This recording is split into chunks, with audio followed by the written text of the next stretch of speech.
Hi there. Welcome back to another episode of the Executive Code podcast. And as you know, I keep repeating it on every single episode.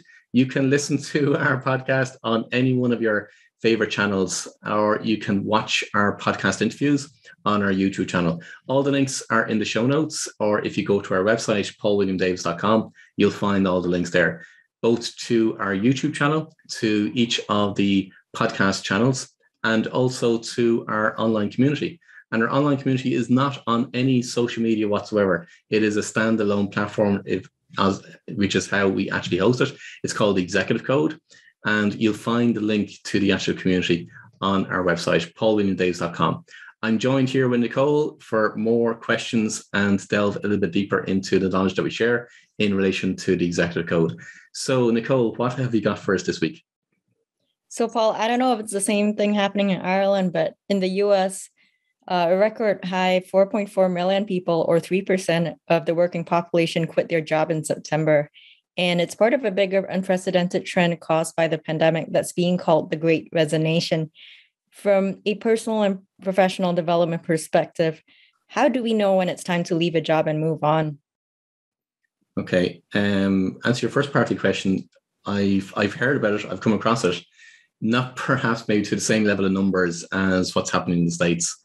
But I have come across what's been referred to as the Great Resignation, as you say, Nicole, which is huge. It's massive. We're seeing it perhaps maybe in a different way here in Ireland, where a lot of people may not necessarily be resigning, but they are looking to move job. And so therefore, it's actually becoming more and more difficult for employers to recruit staff. So that's just happening from the perspective of how it's manifesting here in Ireland. And what I hear from other people that I'm in contact with between the UK and Europe, I'm hearing a very, very similar story. So it's not just isolated to the US. I'm hearing it across the board, right around the world. Here's the thing: it's been coming for quite a number of years. The pandemic, all it's done is it just accelerated it. So where you get people that have had the time over the duration of the pandemic over the last couple of years, they've had that time to self-reflect. They've had the time to kind of maybe try something different from the perspective of not be in the typical office that they would normally be, and then be in a completely different environment.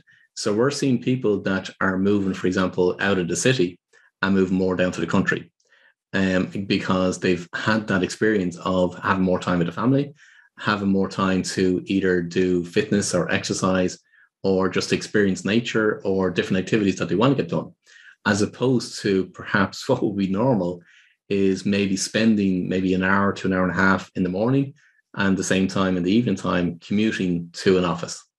So from my perspective, I'm observing it from a different way.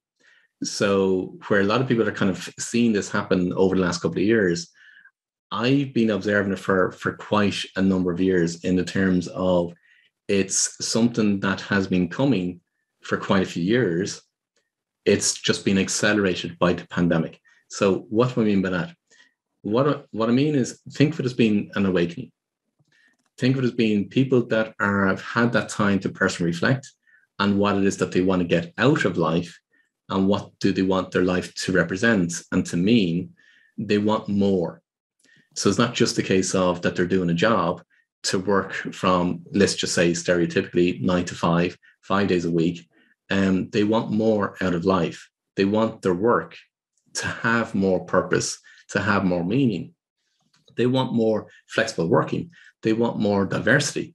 They want more freedom. They want more meaning. They want to make a difference. They want to make an impact. So all of those aspects have been building up for the last number of years. But the restrictions have come from the perspective of, well, that could never happen because we weren't able to work remotely.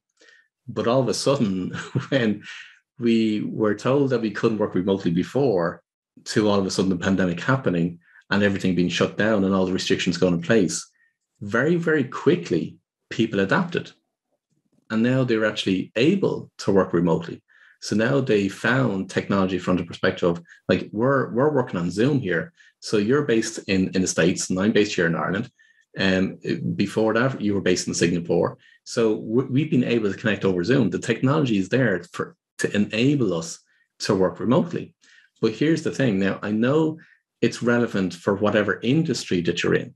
So, for example, if you're in the hospitality sector, that's a completely different kettle of fish altogether compared to the vast majority of people that are, say, in professional services or whatever the kind of line of work that they're doing. If they're manufacturing, you can't necessarily work remotely from a manufacturing perspective or a distribution perspective. So it is relevant to whatever industry that people are within. But the underlying within that is that people want more flexibility. They want to feel more empowered and more in control of their life, as opposed to going with what the normal is. So all this pandemic has done is actually accelerated what was actually coming down through the tracks.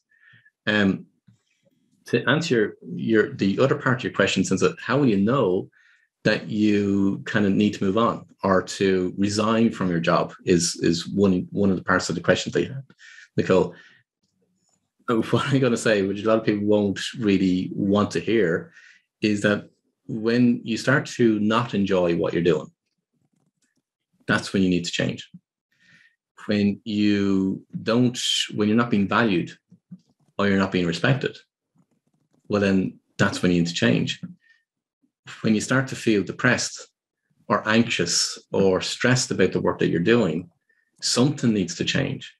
So whether you need to change the job or the role that you're doing, but something needs to change.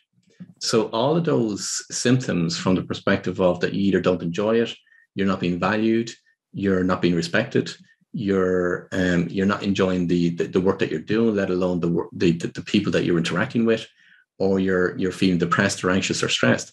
All of those are symptoms from the perspective of knowing something has to change.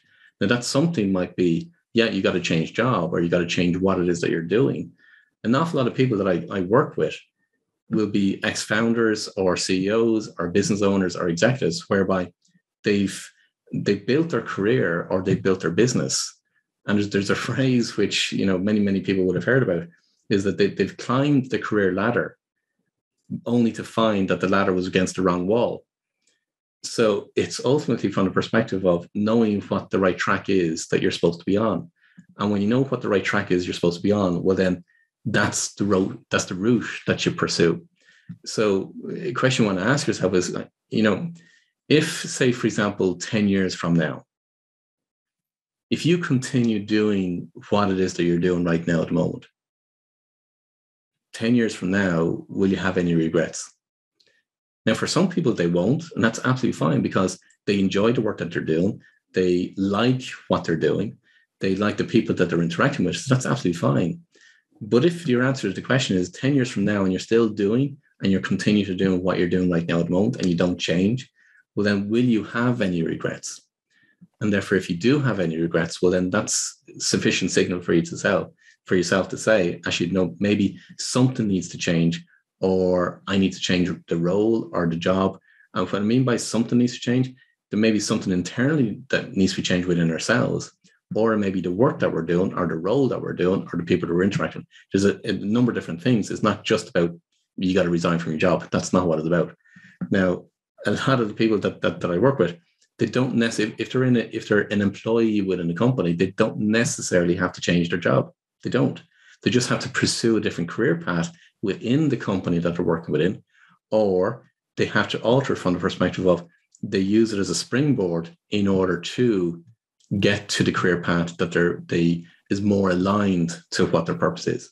So it's not necessarily, I wouldn't advocate for anybody to resign from their job. Absolutely not, unless they've got something that they're going to. The technology for remote work has been here for years, I think at least 10, 15 years, but people and businesses are just slow to adapt. So the pandemic, as you said, really accelerated everything and forced us to, switch to remote work, at least most people, and those people who are able to. Obviously, I can't fly remotely. But yeah, not yet, right? Yeah. Well, look what I'd say to you on technology, because and I've had these conversations with quite a lot of business owners, and a few different mastermind groups that I run. And I've been telling for quite some time. And in relation to, they've got to change how they work, because a lot of business owners still try one thing is they copy what everybody else does. That's one thing. So they structure the company and they set it up. The vast majority of business owners, they structure it and set it up in the same way as what everybody else does, as in terms of their competition. So they don't do anything different from that perspective. The other thing is that they try and hang on to how they've always done business. And I see this when I'm working with family companies and there's multiple generations within the company, and they still do it the same way as what their parents used to do it, as an example. So when change is enforced upon us, well, then we have to adapt quickly. And if you can't, the more easily that you're able to adapt to change, the easier your life is going to be, but also the faster you're going to accelerate your business growth. So the message that I've been saying to a lot of my clients is that this has been coming for years. It's not just because of the pandemic. As I said at the very beginning, the pandemic has accelerated it, but I've been kind of, for one better word, I've been guiding my business owners and guiding my clients to prepare for change in how we actually do things. So how can you actually incorporate more flexible working? How can you incorporate more, how staff can have more control over their lives as opposed to being a stereotypical employee within the company? And there's multiple ways of how that can be done. It's just depends on how open the business owner is or the business itself is to working with their team in a very, very different way. And one of the messages I really would strongly encourage people to listen to is that, you've got to consider right now at the moment is just wipe the slate clean. So whatever the blueprint is that you've had for your business up until now is literally just wipe it clean. Just forget about it. Just throw it out the window. And now with this clean slate, what way could you not want to, because a lot of people don't want to, but what way could you actually structure your business going forward? And yes, will it be different to your competition? Yeah, of course it will, because the vast majority of competition follow the leaders. So it depends on whether you want to be a sheep when it comes to business or whether you want to be a leader in business. So when you change how you do things, well, then everything changes. So what is it that you could do in order to, based on your individual business, meaning the industry that you're in, what can you do differently? What's the technology that you can embrace? What's the new methodologies you can embrace? What's the new structures that you could work with amongst your company? Don't try and think going forward. It's going to get harder and harder and harder for a lot of business owners that are trying to hang on to the old way of doing things, because it's going to change. I can guarantee it's going to change. So it's how quickly do you want to change? And do you want to change with it, or do you want to be a leader? So ultimately, it's a case of how can you structure your business going forward, and take the time out to think about what can be done from that perspective, and make it more of how can staff feel more connected? How can they collaborate more? How can they feel part of something much bigger than literally just producing widgets? Because that's not what staff want. They want that sense of making a difference, making an impact. So what is it? How can you structure your business in such a way that everybody's at the same table and it's not necessarily the hierarchy within the company? Because those old ways are literally going to change. We all have to evolve, not just as individuals, but we have to evolve as businesses. So, maybe in a number of years' time, if this podcast still exists and you listen back to this episode, you'll see it actually manifest. But until such time as I'm observing, and I'm not, for want of a better word, I'm chuckling to myself, but I just find it extremely interesting in relation to the shifts that are taking place and how people are fighting against the shifts that are actually taking place. Instead of looking at what you've lost, look at what opportunities there and what can be gained, and look at what can actually be achieved. It'll make it so much easier. One big lesson from this pandemic is that companies and managers need to listen more to, the employees, because remote work has, a lot of employees have always liked remote work where their companies allowed it even before the pandemic. I know at my previous company, one of the previous companies that I worked at, it's one of the top management consultancies in the world. And I wasn't a consultant there, I was a researcher. And a lot of people at my location would work remotely, like at least half the week. And that's the great part about that company. They were willing to accommodate flexible schedules, whether you had like a dentist appointment or your kid's school thing. And one day, the director of the center, he actually talked to, everyone at like kind of a center-wide meeting. And he said that he would like most people to be in the office more, actually, not because they wanted to micromanage them, but because it was to show clients that they were actually working. So yeah. So sometimes it's not so much that, the managers need the person there because they think that they're not working, but because they want to kind of project a message to, the clients that come into the office to visit for whatever reason, that, that the office isn't empty, that people are actually working and you're getting your money's worth. Yeah. So that was really interesting to me, because I thought, they wanted us back because they wanted to make sure that we were actually working, but it was all kind of, I felt, for show instead. For the perception for the customers. Right. But the gas thing is, customers want results. That's what's more important for the customer. So yeah, I can understand the thinking behind it. But what I hear an awful lot is, for business owners that can't recruit staff, and a lot of it, if you look at it really, and if they're really, really being honest with themselves, they're trying to recruit staff for a business model that they've had for years. And really, the message I've been sharing with my clients is, you got to change the business model. It's as simple as that. And if you don't change the business model, you're going to lose staff, and ultimately, on top of that, you're not going to be able to recruit staff. So that's the biggest thing that's happening right now at the moment. And you mentioned flexible working there. It's one of those aspects. So if you've got, for example, two competitors, and one competitor, this will be the external motivator, let's put it that way, to change. But if you got one competitor that does offer that flexibility, that collaboration, that connection, that sense of personal control within the company, that sense of meaning and making a difference within the company, versus another competitor that is still hanging onto the old way of doing things, which way do you think, what company do you think the employee is going to go to? It's like for the business owners, it's like as if you can imagine, it's hanging on to the Titanic, assuming that the Titanic is going to go back afloat and start sailing again after the pandemic. That's not what's going to happen. You've got to change your business model. You've got to change your structure. You've got to embrace that change and ask yourself, how can you make it work for what it is that you need to do and the service you need to provide? Will it cause a little bit of disruption? Yeah, of course it will. All change does. But the sooner you embrace it, and the more open arms that you do to embrace it, the easier it's going to be. Yeah, it still makes me chuckle when I think back on that incident. It was at least 5 years ago, but how an empty office was a bad look, and now it's kind of the norm. Yeah, it's true. Yeah, that's very true.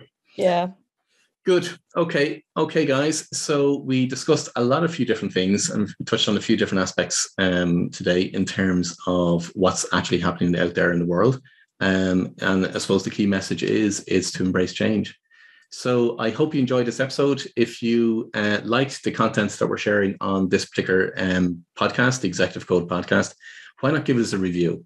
Why not give us a 5-star rating and a comment and a review on your favorite podcast platform, or go to YouTube, subscribe to our channel and make a comment there, or give it a like, because the more people that give reviews and likes, the more people hear about it, and the more people that get to hear the information and support them on their journey. Again, I want to thank Nicole for the questions that she's asking. She's asking the questions not only for herself, but also for you, the listeners. If you do have questions that you want to get asked, come join us in our community. Nicole is collecting all the questions there from our members within the community itself. So you can join us within our community. The links are within our show notes, or you can go to our website, paulwilliamdavis.com, and all the various links to everything that you need are on that website. But until next time, I wish you every success.